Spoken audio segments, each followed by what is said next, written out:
Les femmes de demain sont celles qui, avec courage et détermination, transforment le monde et transforment d'ailleurs leurs rêves en réalité. Elles inspirent le monde entier à chaque pas qu'elles franchissent. Mesdames et messieurs, amis internautes, téléspectateurs de Icon TV, merci pour votre confiance renouvelée et bienvenue dans ce nouveau numéro de votre émission féminine Voix de Femme.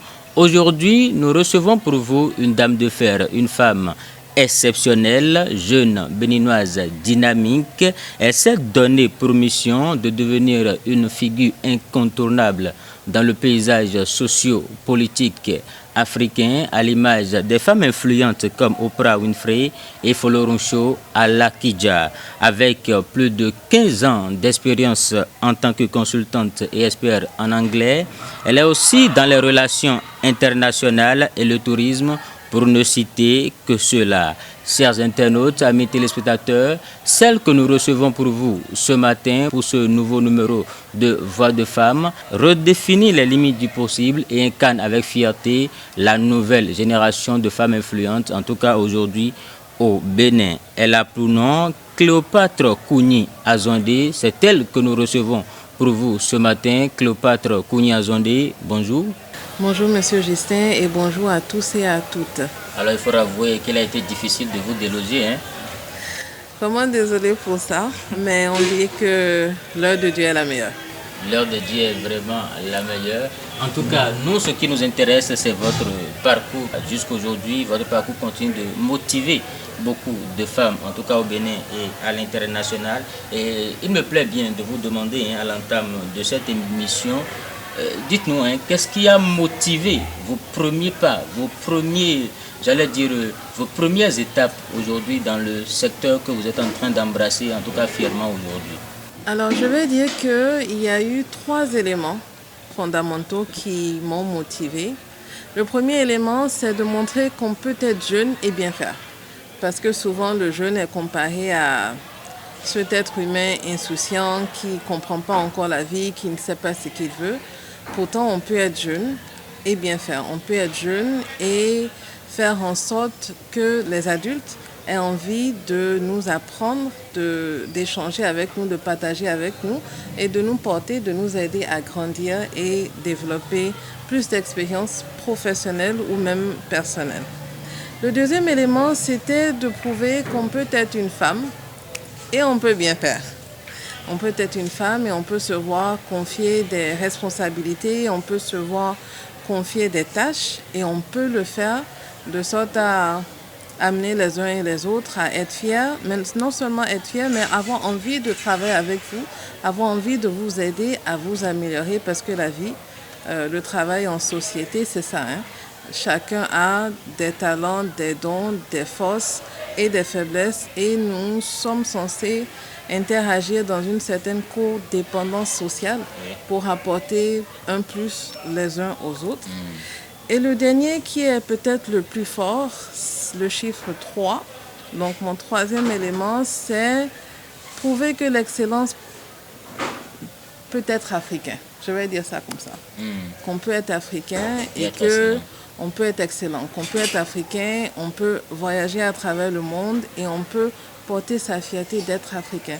On peut amener les autres à s'inspirer de qui nous sommes, de ce que nous faisons, au lieu d'être dans un cycle éternel de victimisation et d'avoir en fait le droit, sinon le devoir d'être relégué au dernier rang parce qu'on est africain. Alors on peut être africain et exceller. Je crois que c'est une phrase assez forte parce que on sait bien tout ce que cela implique aujourd'hui dans le contexte dans lequel nous sommes. Dites-nous, est-ce que vous n'avez pas rencontré des défis? Je souhaiterais que vous partagiez déjà avec nous les défis majeurs, les défis assez majeurs que vous avez eu à rencontrer dans ce sens-là. Parce que être africain et exceller, en tout cas en tant que femme, je crois que c'est véritablement un travail qui va rencontrer d'énormes défis. Alors, on va dire que c'est un point très délicat.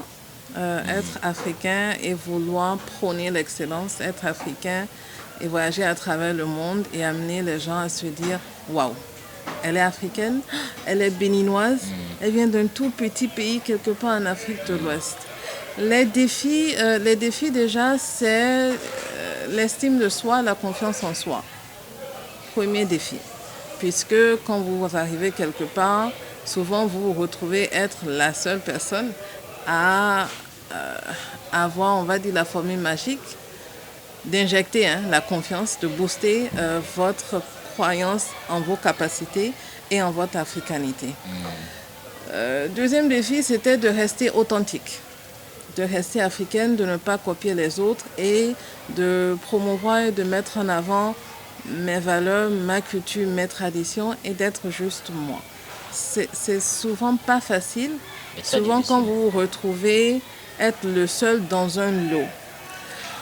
Troisième élément, c'est de pouvoir ne pas laisser imprégner en vous tout ce que vous pouvez recevoir comme mépris, comme ressenti, comme rejet, et se dire je reste focus, je suis là pour représenter mon pays, je suis là pour une mission et je suis là pour accomplir une mission et porter un pays. Et donc ces trois éléments-là mis ensemble constituent un véritable défi qu'on va ajouter à celui de travailler sur toi et travailler sur soi pour être sûr qu'on a les compétences intellectuelles, on a le savoir-être, on a le savoir-faire qu'il faut pour amener les uns et les autres à être les premiers ambassadeurs de l'Afrique en se disant j'ai rencontré un Africain, waouh, ça a été une belle expérience. Alors, parlant de mépris, il me plaît de vous demander déjà, parce que être femme, je continue de le dire, dans ce secteur-là, le tourisme, les relations internationales, la diplomatie, si on peut le dire déjà ainsi, donnez-nous un exemple de cas typique dans lequel peut-être certainement Cléopâtre Kouni-Azondé s'est trouvée méprisée, s'est trouvée peut-être discriminée, mais elle n'a pas regardé à tous ces préjugés et elle a foncé tête haute. Un exemple type en tant que femme, en tant qu'Africaine, qui se retrouve en situation, on va dire, de mépris. Discrimination. De discrimination parce que je suis femme. C'est ça, africaine. Je suis femme africaine. Bon. On va dire d'abord que véritablement, je ne me suis pas retrouvée dans ce genre de situation. Pourquoi ? Parce que j'ai eu le bonheur d'être éduquée par ma mère, Madame Jeannette Samadi, qui m'a élevée avec mes frères dans un environnement où il n'y a pas de femme, il n'y a pas d'homme, il n'y a pas de fille, il n'y a pas de garçon, il n'y a rien qui nous définit en fait. Il n'y a pas de sexe faible, il n'y a pas de sexe fort. Tout le monde va à la cuisine tant que tout le monde peut manger. Donc les hommes allaient à la cuisine. Tout le monde est capable d'entretenir le jardin, de laver la voiture parce que justement tout le monde en aura besoin demain. Et donc grandissant dans cet environnement où le mot d'ordre était que le meilleur gagne, je vais dire que j'ai eu ce bonheur-là d'être déjà bien dodu en fait pour affronter ce genre de situation.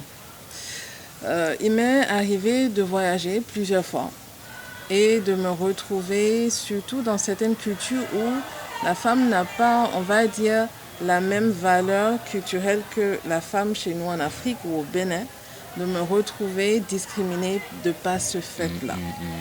Mais comme je disais tout à l'heure, la chose à faire, c'est d'avoir une dose extra de confiance en soi, d'estime en soi, de se sentir préparé, puisqu'on a les compétences, on a le savoir-faire, on a le savoir-être, et de comprendre que parfois ce n'est pas ignorance que les uns en fait agissent ainsi, parce qu'il y a tellement de choses préconçues avec lesquelles ils ont eu à grandir qui se permettent ça. Et tout ce que vous avez à faire, c'est d'être vous et de laisser la personne faire cette expérience-là avec vous et d'être sidéré à la fin d'avoir passé un moment excellent avec une Africaine, une femme béninoise. J'ai l'impression que vous avez en tout cas contourné ma question avec diplomatie et en tout cas on va continuer. Votre secteur d'activité est un secteur en tout cas assez compétitif aujourd'hui et vous êtes décrite en tant que, comme une femme d'action, comme une femme de conviction aujourd'hui en Afrique et particulièrement au Bénin. Et j'aimerais savoir, en tout cas nos téléspectateurs voudraient bien savoir, quelles sont ces valeurs-là qui vous guident, qui font qu'aujourd'hui, Cléopâtre Kounia-Zondé continue de maintenir sa place de femme leader dans ce secteur-là, qu'on sait très très compétitif. Alors, merci pour la question. Et non, j'ai pas fui l'autre question. Je n'ai pas dit que vous avez fui, vous avez détourné. Bon, détourné diplomatiquement. C'est ça. Bon, j'ai fait la diplomatie, mais non, c'est pas pour autant. En fait, j'en fais pas des événements pour autant. Pour moi, c'est vivre une situation qu'on peut vivre chez soi, comme on peut vivre à l'étranger, et ne pas lui donner en fait une place. Et donc de l'effacer et de continuer son chemin. C'est pour ça que ma mémoire n'a pas retenu grande chose sur ce plan-là. Alors en termes de valeur, première valeur, authenticité. Soyez vous. L'anglais va dire be beautiful. Chacun d'entre nous est unique, a une beauté en elle et en fait a cette mission juste d'être elle. Donc soyez vous-même. Première valeur. Deuxième valeur, l'excellence. L'excellence parce que tout ce qu'on vous demande de faire dans la vie, quelle que soit la petitesse de cette chose-là, quand vous le faites bien, très bien, excellemment, c'est que la vie vous ouvre d'autres portes. Yes, sir. Quand on vous demande de balayer l'entrée d'une maison, vous le balayez tellement bien qu'après on vous demande de balayer à l'intérieur, après on vous dit de monter à l'étage, après on vous demande de prendre en main le bureau du DG et ainsi de suite. Donc la vie, c'est ça. Donc authenticité, excellence, innovation. Le monde est en changement perpétuel. Hier, il y avait très peu de leaders. Hier, j'ai l'habitude de dire à des jeunes, presque personne n'était bon hier. Presque. Mais aujourd'hui, tout le monde est bon. Donc, si vous n'innovez pas, si vous ne voyez pas quelle est la petite touche, qu'est-ce que je peux faire de plus pour donner en fait un autre feeling, un autre look, quelque chose de plus à chaque fois, vous aurez beau être intelligent, excellent, leader, mais ça ne donnera pas. Donc, innover, rechercher, voir comment anticiper et qu'est-ce qu'on peut faire de plus. L'empathie, comprendre les autres, comprendre la différence des autres, accepter la différence des autres et se mettre à la place des autres parfois pour essayer de comprendre afin de savoir quelle posture soi-même on doit avoir. Parfois, c'est nous-mêmes qui nous retrouvons en fait dans la mauvaise posture parce qu'on aurait peut-être agi et l'autre a réagi. Mais si tout de suite on ne prend pas la peine en fait de mettre ces éléments-là ensemble pour analyser, on va maintenant générer encore autre chose. Donc l'empathie et le service à la communauté. Nous sommes tous nés dans une communauté. Nous avons tous eu le bonheur de bénéficier d'une manière ou d'une autre de nos communautés et le retour à la communauté, le service à la communauté. Donc tout ce que je veux faire, comment je peux impacter la communauté. La communauté. Voilà. Et c'est des choses très simples, depuis un bonjour que vous dites à quelqu'un dans la rue, jusqu'à un projet que vous initiez, jusqu'à une entreprise que vous créez. En fait, sur tous les plans, pour moi, ce sont ces éléments-là qui sont les plus importants. En tout cas, on va en revenir quand même dans l'évolution de l'émission parce que vous êtes également engagé dans les causes sociales. On vous a vu, en tout cas, sur beaucoup d'activités, sur beaucoup d'événements, mener des luttes, mener des activités en faveur de beaucoup de communautés. Aujourd'hui, le combat des femmes, aujourd'hui, le travail des femmes est mis en question par des stéréotypés qui naissent du jour au lendemain. Comment est-ce que vous parvenez aujourd'hui à surmonter ces stéréotypes-là? Oui, il faut être authentique, oui, il faut être excellent. Lorsqu'on ferme les yeux sur ces qualités-là, sur ces valeurs-là qui vous guident, comment Cléopâtre Kounia-Zondé a réussi à quand même à surmonter ces stéréotypes-là qui font qu'aujourd'hui, les femmes, lorsqu'elles prennent le lead pour diriger des choses, sont aujourd'hui remises en question? Premier élément, je vais dire, moi j'ai eu la grâce de recevoir une éducation. Tout commence par la maison, de la façon dont les perceptions, vous êtes nourris de certaines perceptions. Donc moi, j'ai été amée depuis la maison. Je suis Cléopâtre, je suis un être humain, je vais dans la vie, je suis armée à travers l'éducation, mais à travers un soutien quotidien que j'ai de mes parents. Deuxième élément, mes parents étant très cultivés, nous sommes obligés à l'époque, on ne comprenait pas le bien fondé, de lire beaucoup, de faire des recherches, de parler des questions d'histoire, de culture. Oui. Et ces recherches-là, ces lectures-là m'ont permis de comprendre qui je suis en tant que béninoise. Et quand je dis qui je suis en tant que béninoise, le Bénin est l'un des pays qui déjà au XVIIe siècle, Oui, 17e siècle. avait donné déjà une place très forte aux femmes. On parle d'autonomisation des femmes, mais à travers des faits culturels, l'histoire qui est là, On voit déjà depuis ce moment-là. Et donc le fait que j'ai su que je viens de ce genre de pays-là, qu'il y a déjà cette force-là, ça me donne un peu plus de courage, ça me donne un peu plus d'éléments. Et comme j'ai dit, quand vous arrivez quelque part et quelqu'un vous considère moins que la valeur que vous-même vous connaissez, voilà. Vous vous rappelez que c'est de l'ignorance. Vous vous rappelez que cette personne-là n'a rien compris. Et si vous avez cette possibilité-là d'échanger, de laisser cette personne vous découvrir, tant mieux. Si cette personne ne comprend pas et que vous n'avez pas le temps, bon, je ne vais pas dire tant pis, mais je vais dire c'est la vie qui est ainsi faite. Tout le monde ne peut pas vous aimer. Ma mère a souvent dit, si je peux conjuguer le verbe aimer à la première personne du singulier, c'est que le tour est joué. Donc la confiance en soi, l'estime en soi, c'est quelque chose qu'on doit avoir au quotidien. Ce n'est pas je suis née quand j'avais 5 ans, j'étais tellement confiante en moi que quand j'ai 35 ans, 38 ans, ça va. Non, au fur et à mesure, tous les jours, il faut travailler cela. Et il faut se dire, X ou Y a le droit de m'aimer, ne pas m'aimer. Il a le droit de dire, comme je suis femme, bon, il ne croit pas en moi. Mais moi, je suis là pour faire quelque chose. J'ai un travail à faire. Le plus important, c'est de bien faire ce travail-là et de continuer. En tout cas, lorsqu'on vous regarde, lorsqu'on vous entend, lorsqu'on vous écoute, on sent quand même une authenticité. Et moi, j'aimerais déjà vous demander, Madame Cléopâtre Kouni Azondé, parce que vous êtes également engagée dans les causes sociales. Quelles sont ces causes-là qui vous tiennent le plus à cœur? Quand vous regardez aujourd'hui notre communauté, quelles sont ces causes-là qui vous tiennent le plus à cœur et pour lesquelles vous vous engagez à mener des activités? Et pourquoi pas, donnez-nous quelques exemples d'activités que vous menez dans ce sens-là pour, pourquoi pas, impacter un tant soit peu ce qui se fait déjà, pas ceux qui étaient là. Voilà.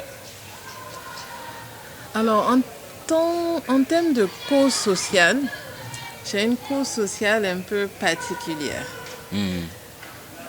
Oui, souvent parce que quand on dit cause sociale, on va parler de mille et une choses.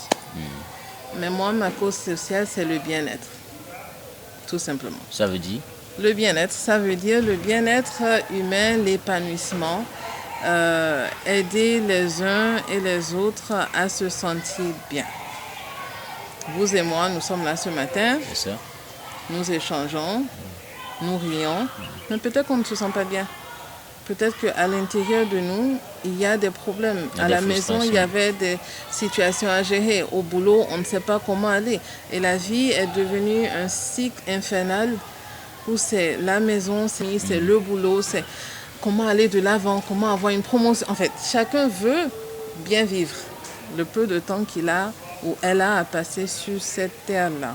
Et donc, c'est le bien-être. C'est le bien-être, c'est la valorisation des hommes et des femmes, c'est leur développement personnel et c'est leur épanouissement.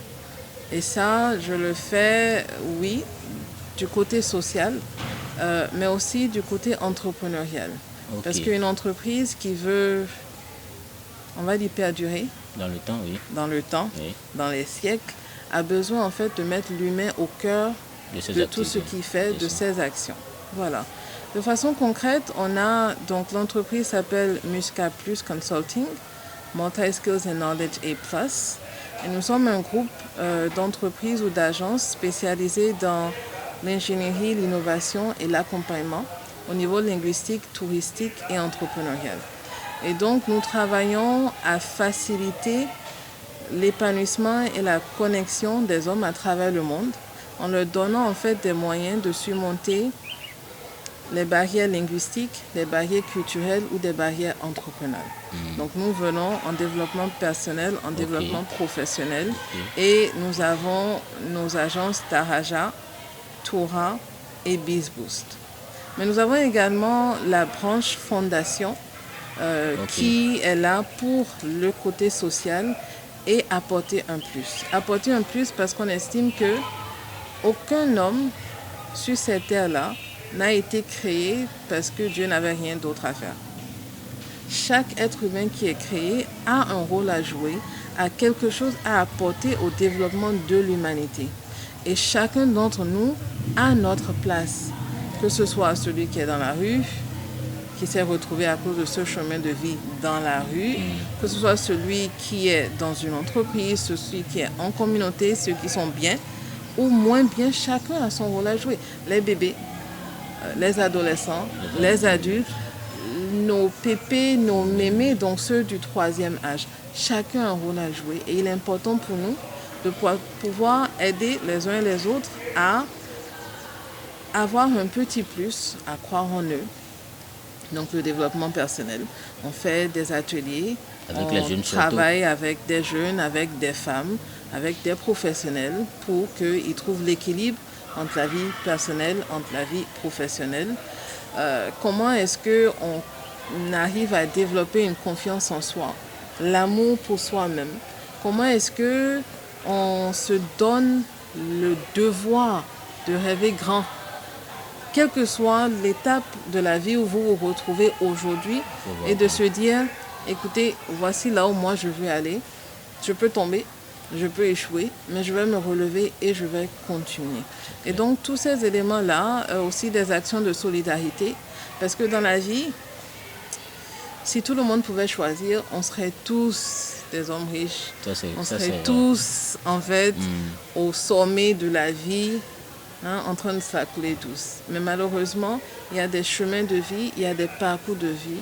Donc les autres qui se retrouvent à un niveau T ne l'ont pas choisi, ou même peut-être ont choisi, mais la vie donne toujours des chances. Et donc on est là pour apporter des actions en fonction des besoins de la communauté que nous voyons. Voilà, nous essayons d'apporter notre pierre à l'édifice du développement humain et de son bien-être. En tout cas, vous le faites si bien, vous apportez si bien votre pierre à la construction de l'édifice du Bénin. Avant de revenir sur les questions de développement personnel, j'allais dire avec les jeunes, il me plaît de vous demander parce qu'entre-temps, on vous a vu aux côtés d'un inventeur béninois, je crois que c'était le hydro-kéké vers la plage de Tokben ici. Parlez-nous un peu de cette innovation. Quelles sont ses implications? Alors, au niveau de notre branche touristique, donc Toura Bénin, nous avons comme mission de redonner vie aux histoires et au patrimoine africain, mais aussi de donner 1001 raisons de vouloir aimer le Bénin, de vouloir le découvrir et en fait de le vivre. Et donc pour, on va dire, mettre en œuvre cette mission-là, nous nous sommes positionnés ou spécialisés dans le tourisme créatif, immersif, la promotion de destination, mais l'ingénierie et l'accompagnement touristique. Donc quand nous prenons Hydro-Kéké, dont nous saluons ici le PDG, M. James Jansounou, notre rôle a été d'accompagner Hydro-Kéké. Comme vous l'avez dit, il est un inventeur, il a innové dans le secteur industriel, mais pour un objectif qui visait le secteur du tourisme. Et donc comment est-ce qu'on arrive à prendre ce produit, valoriser ce produit et l'ancrer dans l'écosystème touristique en lui donnant en fait toute sa place, en reliant les acteurs au niveau des localités et on va dire en challengeant le produit pour que vraiment ça puisse être quelque chose qui a une valeur ajoutée pour les différentes communautés. Donc nous avons travaillé, accompagné à travers l'ingénierie touristique et puis travaillé sur l'événement Aqua Event Oui. Aqua Event qui visait à démystifier l'eau. Puisque Hydro-Quéquet, c'est ça son rôle, C'est ça. démystifier l'eau. C'est-à-dire que chez nous, au Bénin, on a beaucoup de communautés qui craignent l'eau. Quand vous n'êtes pas Tofinou ou Popo ou d'une communauté où vous êtes né à côté de l'eau, c'est problématique pour vous. Quand vous venez du On a la centre du peur de Bénin, voilà, on vous dit, mais n'oublie pas d'où tu viens. Attention, on ne joue pas avec Avec l'eau. l'eau, Vous ça. voyez? On a même dans notre histoire des faits, des légendes qui nous montrent que c'est l'eau qui faisait des choses. Donc, démystifier parce que aujourd'hui, l'eau peut être une source de plaisir. Dans le monde entier, l'eau est une C'est source ça, de c'est ça, plaisir. c'est ça. Même au Togo à côté. Donc ici, pour nos communautés, comment est-ce qu'on leur permet de venir vers l'eau? Ok. De voir que l'eau là, c'est pas tout ce qu'on m'a dit. Et de travailler la peur. Moi j'ai peur, moi je peux jamais monter dans un bateau, un vélo et faire Sur du l'eau. vélo sur l'eau, Attention, aller erreur. devant, derrière. Derrière. Ah non, c'est pas possible. Donc, de vraiment permettre ça. Donc, nous, on a été là en accompagnement au niveau conception, au niveau mise en œuvre. Ça a été une belle expérience pour nous et on est très, très heureux de voir comment Hydro-Quéquet se porte aujourd'hui. En tout cas, nous saluons cette noble initiative pour la communauté qui porte aujourd'hui ses fruits et qui continuera toujours par les porter. Nous tendons lentement et sûrement vers la fin de cette émission. Mais Madame Cléopâtre Kougnazondé, nous ne pouvons pas quand même clôturer cette émission sans que je ne vous pose quand même cette question qui ne cesse de tarauder autour de ma tête. Certainement, dans votre parcours, vous avez eu à faire des compromis très difficiles d'ailleurs. Vous avez eu à faire des choix parce que c'est très difficile pour une femme comme vous de concilier vie professionnelle et vie de couple, vie familiale. Comment est-ce que ça se passe? Comment est-ce que vous arrivez à faire ces choix-là ou peut-être Cléopâtre devait revenir à la maison à 19h pour prendre soin des enfants, alors que voilà, nous avons un vol qui nous attend à 19h30, on doit vite courir pour rejoindre une autre conférence ou bien une autre personnalité politique déjà en Inde par exemple, ou des services. Comment ça se passe? Comment est-ce que vous arrivez à faire ces choix-là? Je dirais aux jeunes, posez-vous la question très tôt de ce que vous voulez et où vous voulez aller dans la vie. Premier élément. Donc je me suis assise avec moi-même et je me suis demandé, que veux-tu? Dans 20 ans, dans 30 ans, dans 50 ans, comment est-ce que tu aurais aimé qu'on puisse te voir? Donc avoir une vision de soi-même. Donc avoir une vision de vie à long terme. Ça vous permet en fait de vous définir. Ça vous permet de vous dire ça, je peux me le permettre, non, je ne peux pas me le permettre. Celui qui veut être président de la République dans 50 ans, c'est qu'il a un cheminement. Celui qui veut être expert, recherche, inventeur, c'est que d'ici 10 ans ou peut-être même 5 ans, il va devoir en fait se focaliser beaucoup sur la recherche et travailler. Donc en faisant ça et en me donnant mon image, j'ai vu que je devais sacrifier, premier élément, les plaisirs. Viens, on va aller en week-end, viens, on va aller à Porto, on va prendre un peu de Roland. Voilà, c'est le week-end, un peu de viande de porc, un peu d'Akassa. Non, allons à Grand Popo, il y a un bon Dakouin là-bas. Ou bien non, et si on allait à Lomé pour faire du shopping. C'est vrai, la vie, il faut la vivre, mais à des moments donnés, il faut se questionner. Et donc moi, ça a été ça, d'abord.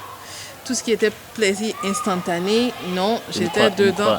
Je me demandais parfois, mais quel jour, quand, à quel moment je vais pouvoir le faire? Parce que parfois, on a envie de suivre ses amis et juste de se défouler parce qu'on est jeune. Donc, c'était de travailler. C'était de trouver des moyens à investir sur moi, sur ma formation, pour toujours améliorer, travailler mon intelligence, les connaissances que j'avais déjà, réseauter également. Et oui, le côté équilibre famille. Alors, le côté équilibre famille, je dirais même équilibre de la vie, la façon dont vous résolvez ça facilement, c'est de choisir le meilleur partenaire. C'est de vraiment faire votre choix. Le meilleur choix. Le meilleur choix n'est pas celui qui a le plus d'argent. Le meilleur choix n'est pas celui qui, à cet instant T, en fait, a tout ce que vous pensez, il faut. C'est celui qui croit en vous, celui qui est prêt, en fait, à se battre avec vous pour vous amener toujours à être la meilleure version de vous. Et le jour où vous êtes découragé, qu'il puisse vous aider à vous remonter. Et qui comprend que oui, elle a des responsabilités sociales, professionnelles, il y a la maison et ensemble vous construisez, vous vous organisez. Donc moi, je remercie infiniment mon époux, mon compagnon de vie, M. Oluwafemi Kochoni, qui a été ce meilleur choix et qui me porte. Et donc ça voudrait dire que quand il s'agit d'aller voir, de faire un voyage, de gérer le boulot, de rentrer tard, il comprend. Il faut établir en fait un système de communication qui permet à ce que si tu es femme, ton rôle est d'organiser la maison, de gérer la maison. Donc si tu ne peux pas être là, il faut anticiper, il faut prendre des dispositions, il faut appeler à temps, et il faut toujours permettre à l'autre de se sentir valorisé, considéré, même si vous avez. Et vous allez voir, hein, quel que soit cet être humain, il sera toujours porté dans l'envie de vous accompagner et toujours vous pousser à aller de l'avant. La vie de personne n'est facile. Il y a toujours Tout est des question de trouver l'équilibre. L'équilibre n'est jamais parfait non plus, mais il faut, quand vous faites le point le soir, être sûr que vous avez donné le meilleur de vous-même. Et chaque jour, faire en sorte que vous fassiez mieux, un peu plus. Voilà. Vous avez quand même pu trouver cet équilibre-là avec M. Kochoni que nous saluons au passage. Madame Cléopâtre Kounia-Zondé, dernière question avant de clôturer cette émission. On a remarqué quand même dans votre parcours que vous avez collaboré avec des institutions de premier plan, des grandes figures. La première dame du Bénin, Madame Tchabi Talata, pour citer peut-être l'OMS, pour citer peut-être le PNUD et autres. Dites-nous comment, s'il vous était donné aujourd'hui de revivre, d'accord, certains moments, je ne vais pas dire forcément des moments de plaisir, mais quand même des moments dans lesquels vous vous êtes senti fier. Quels sont peut-être ces moments-là que si on vous donnait peut-être l'occasion de revivre, vous pouvez quand même les vivre, les revivre, les vivre, les revivre à chaque fois, à chaque instant? J'aurais vraiment l'embarras du choix. Parce que chaque opportunité a été une belle opportunité pour moi. Être jeune et pouvoir se voir confier ce genre de mission ou travailler avec ce genre d'institution ou de personnalité, c'est toujours un honneur et on a envie de revivre et de voir est-ce que je pouvais encore mieux faire. Ah là là, je manquais un peu de confiance en moi. Même si tout le monde aimait la salle là, je pouvais mieux faire ça. Tout le monde est content, mais moi je sais que il y a quelque chose il y avait un petit quelque chose qui manquait. Mais je vais dire, si je voudrais revivre des moments, je dirais 2 moments. 2 moments. Oui. Le premier moment remonte à 2015. 2015. Où il y a les chefs d'État et de gouvernement qui, au siège des Nations Unies, venaient d'adopter les ODD, les Objectifs de développement durable. Et les Nations Unies ont sélectionné dans le monde entier 500 jeunes pour venir élaborer une feuille de route à Rome. Dans le monde entier. Dans le monde entier. Et j'ai eu l'honneur d'être la seule africaine qui a voyagé en fait de l'Afrique pour aller à cet événement-là. La seule africaine. Oui, la seule africaine de l'Afrique subsaharienne, noire comme ça, voilà, qui a quitté l'Afrique pour aller pour cet événement-là. Ça m'a marqué parce qu'on a élaboré une feuille de route, parce qu'on l'a donnée à Ban Ki-moon, parce que la jeunesse a eu sa voix, a pu porter sa voix, donner ses idées, mais parce que j'étais africaine et fière de l'être. Et je me retrouvais à des moments où, de par l'ignorance, beaucoup de personnes se disaient il n'y a pas d'électricité, il n'y a pas de voiture. L'Afrique, c'est la famine. L'Afrique, c'est la sécheresse. L'Afrique, c'est tout ce qu'on nous montre dans les médias. Et ça a été un bonheur pour moi d'être partie préparée et de pouvoir vraiment avoir des combats diplomatiques, relations internationales et qu'à la fin, on m'a donné l'honneur de faire un discours et que tout le monde m'a applaudi. Wow. Ça, c'est un moment que je revivrai encore et encore. Deuxième moment, c'est il y a 3 ans. 2021, où j'ai participé à un événement à Dubaï. Wow. Ça s'appelait la conférence Aviatour. Oui. Et c'est un événement qui est organisé pour les professionnels du secteur de l'aviation et du tourisme pour les aider à travailler ensemble pour avoir plus d'impact économique, social, tout ce que nous voulons dans les différents pays. Et j'ai été sélectionnée pour être d'abord panéliste, pour partager en fait 20 ans d'expérience dans le domaine et la façon dont, on va dire, je vois les choses bizarrement. Alors, on va appeler ça innovation. Techniquement. Et donc, c'était déjà un honneur pour moi d'aller et d'être avec les grands pays de tourisme au monde, de partager mon expérience et de me retrouver sur 100 professionnels, la seule francophone, qui va à la fin avoir une distinction pour l'innovation, la qualité, l'impact du travail et donner envie à des anglophones de briser les barrières francophones, les barrières linguistiques et de dire on va venir au Bénin, on va organiser pour une fois notre événement pour la première fois dans un pays francophone parce que le Bénin, non, ça mérite d'être vécu, c'est extraordinaire et nous on est prêts à venir. Et ça, je pense que si je devais choisir, ce serait ces 2 moments-là parce que je dois vraiment choisir quoi. Donc 2015 et 2021. Ouais, 2015-2021. Alors, Cléopâtre Kouniazondé, en tout cas, nos téléspectateurs, ils auraient compris, vous avez quand même un parcours assez atypique, un parcours assez original. Et ma dernière question va être une question en 2 temps, hein, parce que nous sommes presque au thème de cette émission, nous sommes en train d'égrener déjà les dernières secondes.